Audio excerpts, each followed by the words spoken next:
જય હિન્દ, જય ભારત.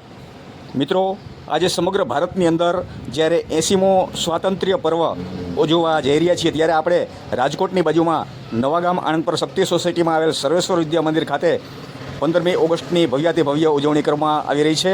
એના ભાગરૂપે આપણે પણ અહીંયા આ સ્કૂલમાં આજે મહેમાન તરીકે પધાર્યા છીએ. આમ તો જો કે દર વર્ષે આપણી હાજરી અહીંયા હોય જ છે. આ શાળાના સંચાલકો નારાયણભાઈ કુવાડિયા અને જગદીશભાઈ પ્રસાણા મારા મિત્ર છે, જેથી કરીને હું અવારનવાર અહીંયા આવું છું. તો આજે આપણે ધર્મિષ્ઠાબેન ડાંગરને વિનંતી કરીએ કે બેન આવો અને રાષ્ટ્રધ્વજ ફરકાવો.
भारत माता की जय, भारत माता की जय, भारत माता की जय.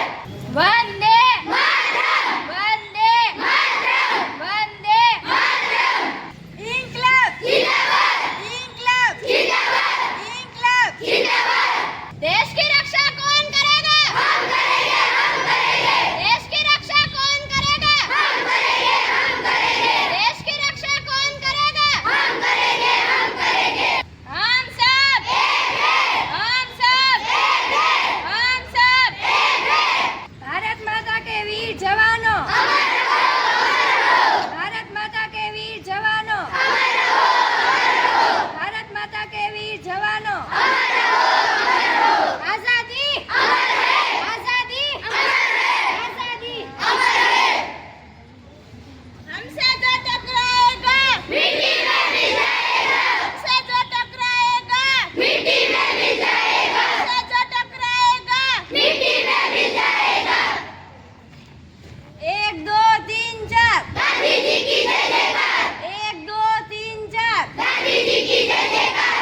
1 2 3 4 गांधी जी की जय जयकार. फूलों से भी प्यारा है हिंदुस्तान हमारा है. फूलों से भी प्यारा है हिंदुस्तान हमारा है. फूलों से भी प्यारा है हिंदुस्तान हमारा है. घर घर तिरंगा, हर वीर तिरंगा. घर घर तिरंगा, हर वीर तिरंगा. घर घर तिरंगा, हर वीर तिरंगा.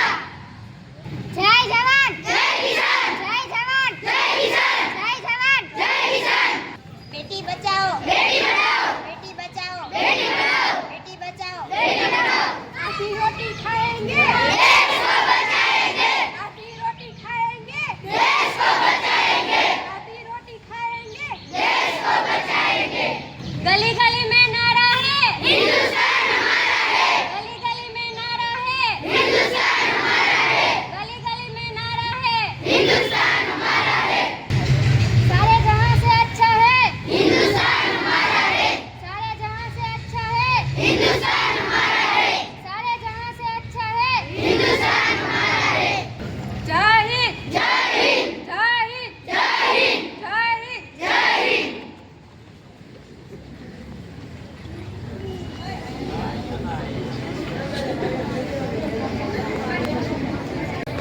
આજે 80મો સ્વાતંત્ર્ય પર્વ સમગ્ર ભારત વર્ષમાં ધામધૂમથી ઉજવાઈ રહ્યો છે.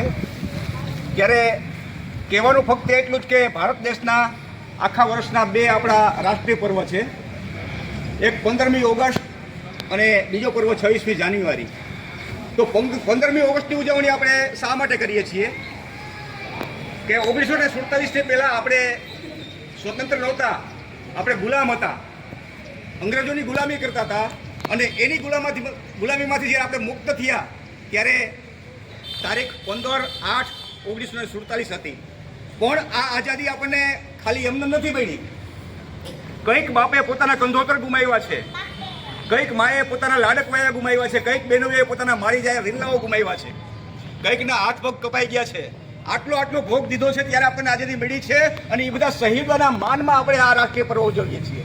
આજે એને સલામી દેવાનો આજનો દિવસ છે 15મી ઓગસ્ટ. અને 26મી જાન્યુઆરી આપણે એટલા માટે ઉજવીએ છીએ કે આપણે જ્યારે સ્વતંત્ર થયા તે પછી આપણા પોતાના કાયદા, પહેલાં આપણે બીજાના કાયદા ઉપર જીવતા હતા, પણ પછી 26મી જાન્યુઆરીથી આપણા બંધારણના ઘડવૈયા બાબા સાહેબ આંબેડકરે જે કાયદાનું ઘડતર કર્યું એ કાયદા આપણા પોતાના કાયદા થઈ ગયા. ત્યારથી આપણે 26મી જાન્યુઆરી જોઈએ છીએ. બોલો ભારત માતા કી, ભારત માતા કી, ભારત માતા કી, વંદે વંદે. કે 15મી ઓગસ્ટ 1948 ભારત આપણો સ્વતંત્ર થયો. શું થયો? હજી આપણી પાસે એવી કોઈ વ્યવસ્થા હતી? કોઈ પ્રકારની એવી વ્યવસ્થા નહોતી. હવે અંગ્રેજોએ એમ કીધું કે અમે આ તારીખે તમને આઝાદ કરી છે, તમારો દેશ સ્વતંત્ર રહેશે. ત્યારબાદ આપણે ઉજવી 26મી જાન્યુઆરી 1950. 15મી ઓગસ્ટ 1948 પછી આપણું બંધારણ, કેમ દેશ હકાલવો, કેવા કાયદા બનાવવા, કોઈ પણ વ્યક્તિ ગુનો કરે તો એને શું સજા કરવી, આ બધું બંધારણ કહેવાય. બરાબર? એ બંધારણ બનાવવા માટે 2 વર્ષ અને 11 મહિનાનો સમય લાગ્યો. કેટલો સમય લાગ્યો? 2 વર્ષ અને 11 મહિના બધા બુદ્ધિજીવી વર્ગો એમાં ભેગા થયા. એમાં ખાસ કરીને ડૉક્ટર બાબા સાહેબ આંબેડકર અને એક આખી ટીમ બની અને પોતાના વિચારો એમાં રજૂ કર્યા કે કોઈ પણ માનવ ક્યાં ભૂલ કરે, કયો ગુનો કરે તો એને કેવી સજા અને અર્થતંત્ર કેમ ચલાવવું, આ બધી વસ્તુ કરતાં 2 વર્ષ 11 મહિના થયા. 26મી જાન્યુઆરી 1950ના દિવસે સંપૂર્ણ ભારત આઝાદ કહી શકાય અને બંધારણ અમલમાં આવી ગયું. બરાબર? ત્યારબાદ આપણે 26મી જાન્યુઆરી 15મી ઓગસ્ટ 1948 બંને તહેવાર આપણે રાષ્ટ્રીય તહેવાર તરીકે ઉજવીએ છીએ. અને હમણાં જેમ ભાનુભાઈ વાત કરી એમ અનેક લોકો બલિદાન આપ્યા, કંઈક લોકો આમાં મૃત્યુ પામ્યા છે. બરાબર? આઝાદી એમનો આપણને મળી નથી. પછી અંગ્રેજો અહીંથી વ્યા ગયા અને ભારતના પોતાના કાયદા, દેશ પોતાને હકાલવાનો, ક્યાંથી રૂપિયો આવે, ક્યાં રૂપિયો જાય, એ બધો ખર્ચા નક્કી કરવા, એ બધું સાચું અમલમાં આવ્યું 26મી જાન્યુઆરી 1950. બરાબર? તો આ બધી વસ્તુ આપણે ખબર હોવી જોઈએ. કોઈ પણ પૂછે તો આપણે આવી સામાન્ય જ્ઞાન હોવું જોઈએ. અંગ્રેજોને ગુલામીમાં હતા, કામ આપણે કરવાનું, પૈસા એ લોકો નક્કી કરે, પૈસા દેવા ન દેવા, આટલા દેવા, આ એ બધી એની મરજીની વાત. આપણું કાંઈ હાલે? અત્યારે માનો કે કોઈ પણ વ્યક્તિને ક્યાંક કામે જવું હોય તો એમ કહે કે ભાઈ કેટલા રૂપિયા લેશો, કેટલો પગાર, એને મંજૂર હોય તો જ જાય, નકર ન પણ જાય ને. તો ત્યારે એવું નહોતું, ફરજિયાત જવાનું, પૈસા આપે કે ન આપે પણ બધાનું કામ કરવાનું. બરાબર? તો આ બધી વસ્તુ યાદ રાખવાની. ભારત માતા કી, ભારત માતા કી.